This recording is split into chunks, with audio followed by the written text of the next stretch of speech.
Oke, jadi mari kita coba bahas lagi mengenai serialnya dari Classroom of the Elite. Dan kali ini tuh sendiri masih mengenai isi dari light novel volume pertama pada tahun ketiganya. Spoiler ya, tentu aja video kali ini tuh sendiri bakalan jadi video spoiler. Jadi jika kalian itu tidak keberatan, yuk mari kita coba lanjutkan. Nah, masuk ke part pertama pada chapter keempatnya, dan POV masih dari karakter Ayano Koji Kiyotaka. Hari Sabtu, hari libur pertama setelah aku pindah kelas. Ya, meskipun kelasku dan tingkatanku telah berubah, namun yang harus kulakukan tetaplah sama saja. Dimana setelah sarapan, aku berpikir apakah akan pergi ke gym atau tidak. Lalu aku mendapatkan sebuah pesan di ponselku. Kalau kamu ada waktu hari ini, mau ke gym bersama? Ya, itu adalah undangan dari partner gymku, yaitu Ichinose. Sebenarnya tanpa dia mengajak pun aku memang sudah berencana untuk pergi ke gym. Jadi aku langsung membalasnya bahwa aku setuju. Dan aku pun langsung berangkat. So singkat cerita, pada saat di depan Keaki Mall. Pada saat itu para siswa yang menunggu Keaki Mall dibuka berkumpul di dalam kelompok-kelompok kecil di depan pintu masuk. Namun aku tidak ikut bergabung, melainkan berdiri sendiri sambil menunggu waktu berlalu. Lalu beberapa saat kemudian, seorang siswa kelas 2D bernama Kozumi Housen menghampiriku. Nah, karena fisiknya yang besar dan auranya yang kuat, tidak ada siswa tahun pertama yang berani mendekatinya. Ya, tahun lalu, waktu aku masih kelas 2, kami sudah mulai berinteraksi dengan siswa tahun pertama sejak awal. Tapi tahun ini, aku belum sempat mengenal para siswa baru, jadi aku tidak tahu siapapun di antara mereka. Mungkin saja ada yang berbakat di antara mereka, namun saat aku sedang berpikir begitu jauh, Hosen datang mendekatiku. Ya, dia adalah salah satu siswa tahun pertama yang paling banyak dibicarakan musim semi lalu. Yo, Ayano Koji Senpai. Katanya ada senior bodoh yang pindah sukarela ke kelas C yang sudah jatuh itu. Lagi bikin aksi aneh ya, ucap Hosen. Ya, dia banyak bicara, tapi tidak ada ekspresi lucu di wajahnya. Sepertinya dia sebenarnya tidak tertarik pada topik itu. Siapa tahu, jawabku. Pura-pura cuek dan Hosen tersenyum tipis, lalu mendekat sedikit. Hei, ya sudahlah, ucap Hosen. Nah, ternyata memang ada alasan lain dia datang. Sebenarnya akhir-akhir ini lenganku terasa lemas, jadi aku lagi cari seseorang buat jadi samsak tinjuku. Ada saran? Tanya Hosen. Dan setelah berkata begitu, Hosen memutar lengannya. Maaf, tapi aku nggak ada niatan untuk bertarung sama kamu, jawab Ayano Koji. Jangan dingin banget bro, ucap Hosen. Kalau kamu benar-benar mau, kenapa nggak tanya saja sama si Ryuen, balas Ayano Koji. Ya, Hosen menghela napas panjang dengan ekspresi kecewa, seolah aku baru saja membuang-buang waktunya dengan saran itu. Si pengecut itu, nggak cukup jantan buat duel 1 lawan 1, ucap Hosen. Bukankah melawan banyak orang sekaligus itu justru lebih seru buat kamu? Tanya Ayano Koji. Sekali dua kali mungkin seru, tapi kalau diganggu seharian malah bikin capek, ucap Hosen. Ya, kalau Hosen mulai ribut sama Ryuen, kemungkinan besar dia bakalan menang. Tapi sebagai gantinya, dia pasti bakalan kena balas dendam diam-diam di waktu dan juga tempat yang tidak terduga. Hosen mungkin juga sudah bisa menebak hal itu sendiri. Ya, mereka pernah bentrok langsung saat ujian di pulau tak berpenghuni. Tapi setelah itu, tidak ada kejadian serius lain sampai pihak sekolah harus turun tangan. Di sekolah ini, selain siswa tahun pertama yang masih polos, tidak banyak yang berani menantang Ryuen secara langsung. Bisa dibilang, dia sudah mengatur perlindungannya yang cukup baik untuk dirinya sendiri. Ngomong-ngomong, sepertinya kalian bakalan naik ke kelas C ya? Tanya Ayano Koji. Ya, mengobrol soal kekerasan rasanya agak tidak berguna. Jadi aku coba kumpulkan informasi soal situasi siswa di tahun kedua. Namun di angkatan Hosen selama setahun penuh belum ada perubahan peringkat kelas sama sekali. Tapi semua kelas termasuk kelas D masih punya peluang untuk menang.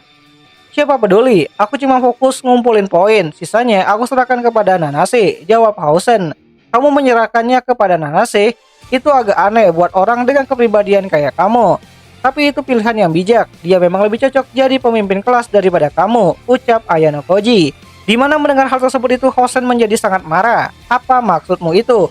Kamu ngajak ribut ya, senpai? Kalau begitu, ucap Hosen sambil mendekati Ayano Koji. Ya, Hosen langsung mengalihkan pembicaraannya dan berbalik ke topik kekerasan kembali. Ayano Koji, tiba-tiba saja Cabashira Sensei datang menghampiri kami. Kelihatannya dia agak tegang saat melihat Hosen yang temperamental berada di dekatku. Di mana melihat guru datang, Hosen mengklik lidahnya dengan kesal dan bersiap untuk pergi. Nanti ya Senpai, aku bakalan main-main dulu sama siswa tahun pertama yang menarik. Kalau sudah, kamu bisa jadi partner latihanku, ucap Housen. Maaf, tapi aku nggak berniat untuk memainkan peran itu, jawab Ayano Koji dengan pelan. Cukup lirih supaya Housen tidak mendengarnya. Dimana Cabashira Sensei lalu memegang tanganku sambil berkata, ayo ikut aku.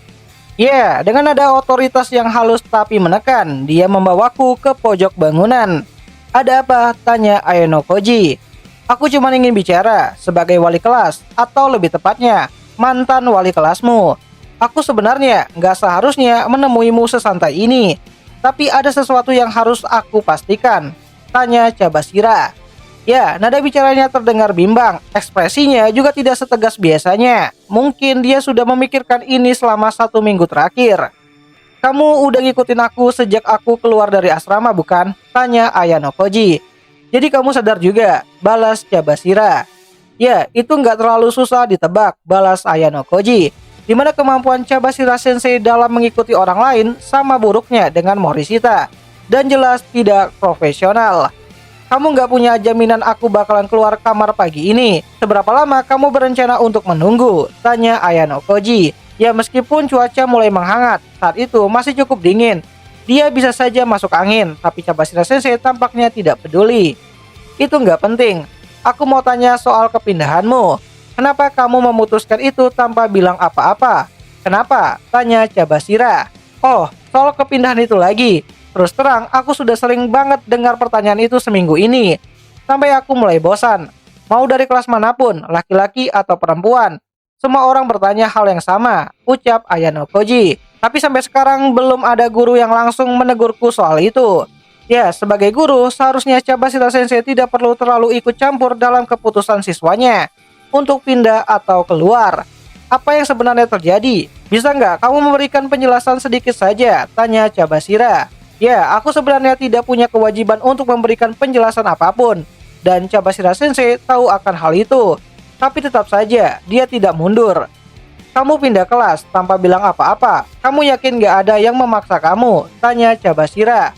Maksudmu apa? Balas Ayano Koji. Aku, tentu saja, itu, jawab Cabashira Sensei dengan rasa ragu. Waktu aku tanya begitu, Cabashira Sensei malah tidak bisa memberikan jawaban yang jelas. Oh ya, aku hampir lupa, kamu bisa tenang soal masalah Hoshinomiya Sensei. Dia tidak bakalan bikin masalah lagi dengan kamu, sekolah ataupun guru lain, cuma karena emosinya, ucap Ayano Koji. Kamu, balas Cabashira Sensei dengan nada tinggi. Di mana Cabashira Sensei kebawa emosi dan langsung menyeret bahu Ayano Koji. Jadi ini semua salahku ya. Aku terlalu ikut campur urusan Chie dan kamu mengorbankan diri untuk menyelesaikannya. Tanya Cabashira. Mungkin kamu melihat begitu, tapi percayalah, aku sudah punya rencana buat pindah kelas jauh-jauh sebelum masalah Hoshinomiya Sensei muncul. Balas Ayano Koji. Dimana Cabashira Sensei yang menatap mataku dalam-dalam mencari kebenaran dari kata-kataku. Ya, walaupun masih ada kelihatan kekhawatiran di hatinya. Tapi akhirnya dia bisa lihat kalau aku benar-benar tidak menyesalinya dengan keputusan ini. Benar nggak ada hal lain yang kamu khawatirkan kan? Tanya Cabashira. Tidak ada, dari awal aku memang mengincar kelas C atau D. Aku nggak punya keluhan sama sekali dengan kamu sebagai seorang guru maupun sama kelasmu. Tegas Ayano Koji. Kalau begitu kenapa? Buat apa melakukan hal ini? Yang kelihatannya sia-sia, tanya Cabashira. Sia-sia atau tidak, itu tergantung sudut pandang setiap orang. Kamu tahu kan, kalau aku tidak terobsesi buat lulus dari kelas A? Tanya Ayano. Iya, jawab Cabashira. Aku pindah karena alasan pribadi. Hal yang harus aku capai selama aku sekolah di sini.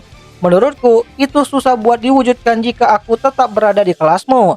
Tapi aku tidak akan bilang sekarang alasannya kenapa, tegas Ayano Koji. Ya, harusnya sekarang Cabashira Sensei sudah sadar kalau ini memang keputusanku sendiri. Aku juga tidak berniat jelasin lebih lanjut. Soalnya bisa saja nanti dia menceritakan ke Horikita atau yang lainnya dengan cara yang nggak aku harapkan. Sekarang waktunya latihan. Aku pergi, ucap Ayano Koji. Ya, dari sisi guru memaksa bertanya lebih lanjut itu terlihat tidak pantas, di mana Cabashira Sensei memaksakan dirinya untuk tetap tenang dan mengganggu kecil. Baiklah, maaf sudah merepotkanmu, jawab Cabashira. Ya, setelah menjaga jarak, aku pun melangkah menuju gym di lantai kedua. So, singkat cerita, kita akan masuk ke dalam part kedua pada chapter keempatnya. Dimana dari sini cerita akan merujuk kepada karakter dari Ichinose Honami. Siang hari, di hari Sabtu, di Keaki Mall, terlihat sangat ramai banget dengan para murid yang lagi menikmati waktu istirahat makan siang mereka. Dan setelah mengucapkan selamat tinggal kepada Ayano Koji di depan gym, Ichinose naik eskalator untuk turun ke lantai 1 sendirian. Ya, dia sudah memiliki janji buat bertemu dengan teman sekelasnya di jam 12.30 untuk makan siang bersama. Namun di perjalanan, tiba-tiba saja Ichinose bertemu dengan seseorang. "Halo Ichinose Senpai," ucap Ichika. Ya, di perjalanan murid tahun kedua dari kelas A, Ichika Amasawa mulai menyapa Ichinose. Mereka memang tidak terlalu dekat tapi cukup akrab buat ngobrol santai tiap kali bertemu. Di mana Amasawa nyamperin dengan senyum ceria dan polosnya. Dan Ichinose menyambutnya dengan wajah yang cukup ramah. "Senpai ke gym hari ini ya?" tanya Ichika. Ya, Ichika Amasawa langsung menengok ke atas ke arah gym di lantai kedua. Dan langsung bertanya tanpa basa-basi. Aku olahraga sekitar 1 jam," ucap Ichinose. "Harusnya aku ikut juga ya. Akhir-akhir ini aku merasa agak loyo. Tahu nggak, rasanya susah banget," ucap Ichika. "Kalau kamu tertarik, kenapa nggak coba sesi trial dulu? Aku bisa menemanimu kok," ucap Ichinose. "Iya sih, tapi akhir-akhir ini aku boros banget. Biaya gym bulanan itu agak berat," ucap Ichika. "Sebenarnya ada paket yang lebih murah juga kok," ucap si Ichinose. "Serius? Oh ya, Ayano Koji Senpai juga ke gym kan?" tanya Ichika.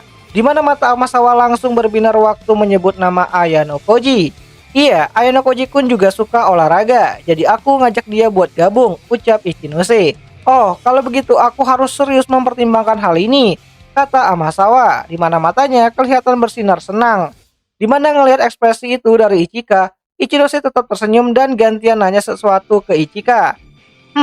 Emangnya keberadaan Ayano Koji berpengaruh ke keputusan kamu buat gabung kah?" tanya si Ichinose. "Tentu saja, aku benar-benar suka banget sama Ayano Koji Senpai," ucap Ichika. Di mana Amasawa membentuk hati dengan jarinya sambil ngomong dengan nada imut. "Hah?" teriak Ichinose karena terkejut atas tindakannya si Ichika. Pengakuan mendadak itu bikin mata Ichinose melebar. "Oh, maksudku itu cinta ke Senpai tahu. Aku suka dia sebagai kakak kelas, bukan secara romantis gitu," jelas si Ichika. "Oh gitu ya," balas Ichinose. Ya, Ichinose tetap senyum sambil ngobrol sama Amasawa, tapi dalam hati dia agak curiga kenapa tiba-tiba Amasawa menyebut nama Ayano Koji.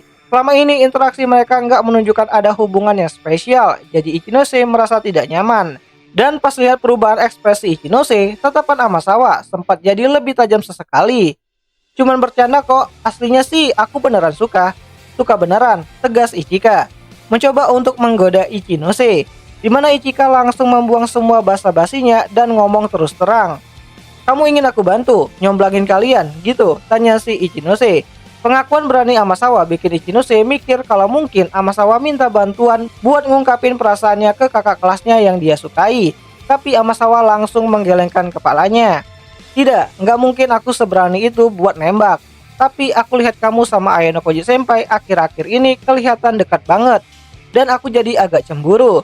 Kalian itu kayak pasangan ya?" tanya si Ichika. Enggak kok. Aku nggak punya hubungan spesial sama Ayano Koji-kun," jawab Ichinose dengan tenang. Tapi kecurigaan Amasawa makin membesar. So, jadi untuk video kali ini aku cukupin dulu nih sampai sini gitu kan. Walaupun agak tanggung gitu. Nanti akan aku coba lanjutin lagi di video yang selanjutnya. Dimana kalau kalian suka dengan konten seperti ini, kalian bisa bantu aku dengan cara ketik di kolom komentar, "Bang, lanjut bang," nanti akan aku coba lanjutin gitu. Dan ya, untuk informasi tambahan aku cuma mau bilang kalau aku dapat isi dari volume pertama ini dari salah satu konten kreator dan juga translator Classroom of the Elite yang bernama Anime Anywhere, yang aku terjemahkan ke bahasa Indonesia dengan menggunakan ChatGPT. Jadi jika ada yang sedikit berbeda dengan tempat biasa kalian baca light novel, aku minta maaf. Dan sampai jumpa di video yang lainnya. Jani.